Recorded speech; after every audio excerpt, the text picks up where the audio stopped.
স্কুলের কোনো প্রোগ্রামে ঠিক ততক্ষণ মজা আসতো না যতক্ষণ না স্কুল থেকে বলা হতো যে তোমাদের ইউনিফর্ম স্কুল ইউনিফর্ম পরে আসতে হবে না আর তোমাদের ব্যাগ আনতে হবে না।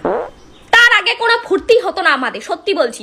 আমার মনে কোনো ফুর্তিই রাখতো না। যতই বলে যে বাজি ফাটাবে, অনুষ্ঠান করবে, বিরিয়ানি খাবে, আমার কোনো ফুর্তি নেই। স্কুল ড্রেস পরে আবার কিসের ফুর্তি? যাই অনুষ্ঠান হোক না কেন, মানে কেউ মরে গিয়ে যদি শোক পালনের জন্য আমাদের স্কুলে রাখতো, তবুও আমরা বলতাম স্যার কালকে কি ইউনিফর্ম পরে আসতে হবে আর ব্যাগ নিয়ে আসতে হবে, স্যার কালকে অন্য ড্রেস পরে আসলে হবে না।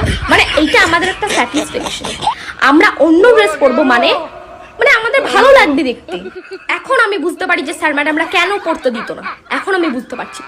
কাউকে কাউকে ভাই মানে কিছু মহিলার ড্রেস আপ দেখলে অবাক আমি, আমার চোখ চোখ কপালে উঠে যায় সবার। এখান থেকে নেট দেওয়া, এখানে চুমকি বসানো, শাড়ি, মানে ওর বাবার বিয়ে লেগেছে এমন ড্রেস পরতো এমন। আর আরেকজনকে দেখেছি মানে মার বিয়ের গয়না পরে চলে এসছে, সোনার গয়না। তুই মার বিয়ে, তোর বাবার বিয়ে লেগেছে, তুই মার বিয়ের গয়না পরে চলে যাবে? স্কুল তো যতই অন্য ড্রেস পরে যেতে বলুক,